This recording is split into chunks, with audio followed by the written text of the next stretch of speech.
মেঘে ঢাকা আকাশ, টুপটাপ বৃষ্টি পড়ছে গ্রামের মাটিতে। কাদা, ভিজে পথ আর ঠান্ডা হাওয়া। এই বৃষ্টি ভেজা গ্রামেই থাকে রবি, একজন পরিশ্রমী ছেলে। গরিব হলেও তার মনটা খুব বড়। বাইরে আজ মা খুব বৃষ্টি হচ্ছে। আজকে যদি একটু বেশি কাজ করতে পারি তাহলে তোমার জন্য দোকান থেকে ওষুধটা নিয়ে আসতে পারবো। তুমি কোনো চিন্তা করো না গো, আমি দেখি তোমাকে। তুমি এক কোনায় বসে থাকো, আমাকে একবারের জন্য কিছু বলো না, তোমার আজকে আমি ওষুধ আনবই। এত বৃষ্টি পড়ছে বাবা, এই বৃষ্টির মধ্যে আর বেরোস নে। আমার ওষুধ তুই পরে আনিস। আজকে যা করেই হোক আমাকে উপার্জন করতেই হবে, না হলে মায়ের জন্য ওষুধ নিতে পারবো না। এরা আবার এখানে জটলা করে কি করছে বৃষ্টির মধ্যে? আরে আর নয় তো কি, এই গ্রামে হাতে টাকা না থাকলে কারোর কোনো মূল্য নেই। এই গ্রামে ভাই একটি নিয়ম চলে, ফেলো করি মাখো তেল। ওই মনুষ্যত্বের গল্প করে জীবনে কিছুই করা যাবে না। তোমাকে যদি জীবনে শান্তিতে থাকতে হয় তাহলে হাতে টাকা তোমার রাখতেই হবে, বুঝেছো? বাপরে বাপ, এদের শুধু টাকা আর টাকা। এদের মাথায় শুধু টাকার কথা করে, এরা মানুষের কথা ভাবেই না। এদের কথা শুরু হয় টাকা দিয়ে, শেষও হয় টাকা দিয়ে। আরে বাপ রে বাপ, যা বৃষ্টি নেমেছে! কেউ যদি একটু নিজের বাড়িতে আমাকে আশ্রয় দিত তাহলে খুবই ভালো হতো। আমি তোমাদের কাছে হাত জোর করে একটা অনুরোধ করছি, এই বৃষ্টির মধ্যে আমাকে একটু থাকতে দেবে তোমাদের বাড়িতে? না মশাই, এরকম অচেনা লোককে আমার বাড়িতে আমি থাকতে দিতে পারবো না।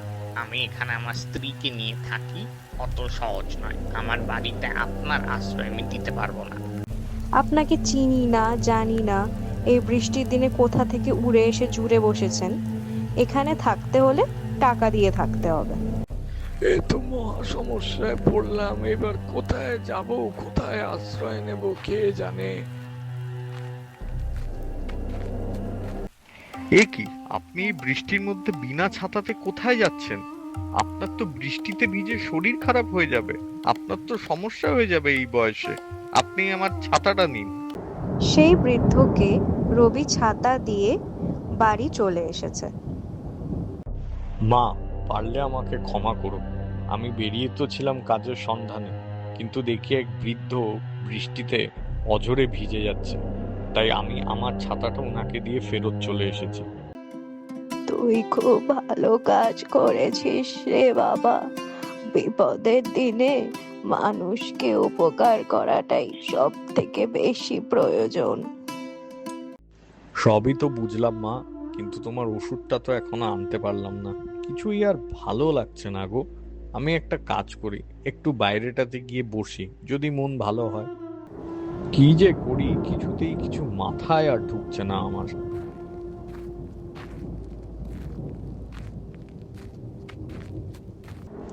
এই রবি, তোর জন্য একটা দারুণ কাজের সুযোগ নিয়ে এসেছি। তুই যদি আমাকে এই কাজটা করে দিতে পারিস তাহলে তোকে অনেকটা টাকা দেব। আরে জমিদার মশাই, অসংখ্য অসংখ্য ধন্যবাদ আপনাকে। আপনি নিশ্চিন্তে থাকুন, আপনার কাজ আমি খুব ভালোভাবে করে দেব। আমার এখন টাকার খুব দরকার। যাক, বৃষ্টিটা ধরেছে। এখন জমিদার বাবুর কাজটা করতে পারলে হাতে বেশ খানিকটা টাকা পাবো, আমারই সুবিধে হবে। এ কি, আপনি? আপনাকে তো আমি সেদিন ছাতাটা দিয়ে দিলাম এবং বললাম যে চলে যেতে কোনো একটা আশ্রয়, কিন্তু এখন তো দেখছি আপনি ঠান্ডায় থরথর করে কাঁপছেন এবং আপনার জ্বরও হয়েছে।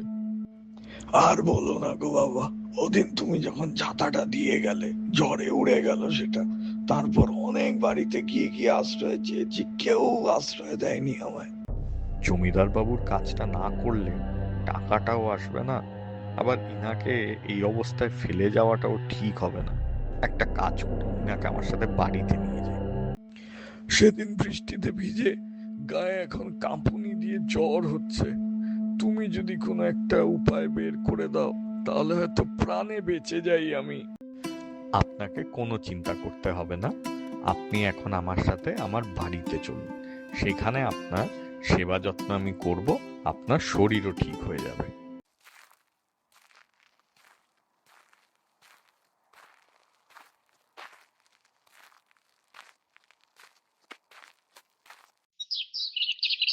সেই কথা মতো রবি সেই বৃদ্ধকে তার বাড়িতে নিয়ে আসলো।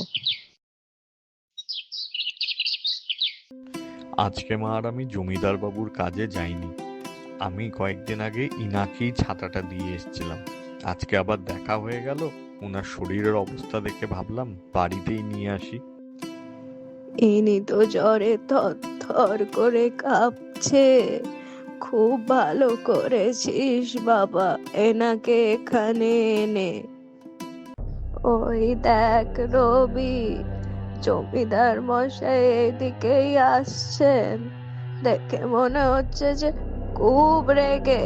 তুই একবার বাইরে গিয়ে দেখ। হ্যাঁ মা, হ্যাঁ হ্যাঁ, তুমি চিন্তা করো না, আমি বাইরে গিয়ে জমিদার বাবুর সাথে দেখা করে আসছি। আসুন আসুন জমিদার বাবু, আপনাকে না অনুরোধ, আপনি এত রেগে থাকবেন না। আমি আপনাকে সব বলছি কেন আমি আপনার ওই কাজটা করে আসতে পারিনি।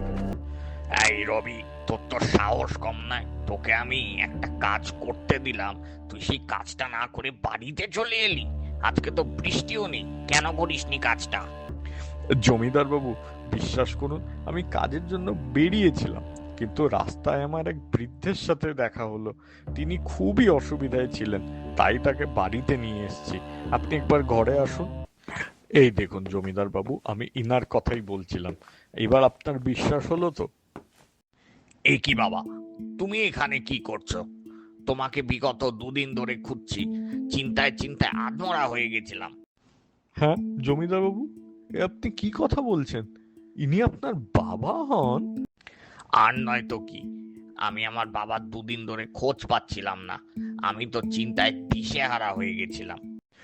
জমিদার বাবু, বিশ্বাস করুন, আমার কোনো ধারণা ছিল না যে এই বৃদ্ধ মানুষটি আপনার বাবা। হ্যাঁ রে, তবে শোন কি হয়েছে বিগত 2 দিন। আমি এই গ্রামের মানুষদের একটা পরীক্ষা নিচ্ছিলাম, যে পরীক্ষাতে এই ছেলেটা ছাড়া সবাই ফেল করেছে। সবই বুঝছি বাবা, কিন্তু তুমি এই অবস্থায় কেন বাইরে ছিলে? এই বয়সে, তাও আবার। তোমার যদি কিছু অঘটন ঘটে যেত? হ্যাঁ রে খোকা, কারণ এই গ্রামে সবাই শুধু টাকাই চেনে, তাই আমাকে নিজেকেই নামতে হয়েছিল মাঠে, যে দেখতে এই গ্রামে আসলে সৎ ব্যক্তিটি কে আছে। আমি তো আগে জানতাম না যে আপনি জমিদার বাবুর বাবা। আমার কোনো ব্যবহারে বা কথায় যদি আপনার খারাপ লেগে থাকে, আপনি আমাকে ক্ষমা করে দেবেন। না গো রবি, তুমি যে রকমের আমার যত্ন আত্তি করেছো, গ্রামের কেউ করেনি। তোমার মতো সৎ মানুষ এই গ্রামে আর কেউ নেই। আমি জানি যে তোমার কি আর্থিক অবস্থা। আজ থেকে তোমার মায়ের চিকিৎসা এবং মায়ের ওষুধের সব দায়িত্ব আমি নিলাম। আমি এক খুবই সাধারণ মানুষ, আপনি যে আমার এই এত বড় উপকারটা করলেন, আমি হাত জোড় করে আপনার কাছে চিরজীবন ঋণী থাকলাম। দেখো রবি, এই গ্রামের প্রত্যেকটা বাড়ির দরজায় দরজায় আমি ঘুরেছি, কিন্তু প্রকৃত সহায়তা আমাকে একমাত্র তুমিই করেছো।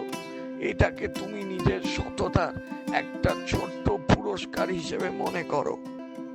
দেখলি তো বাবা, তোকে বলতাম না, নিঃস্বার্থ সাহায্য কখনো বৃথা যায় না। মানবিকতাই মানুষের সবচেয়ে বড় সম্পদ।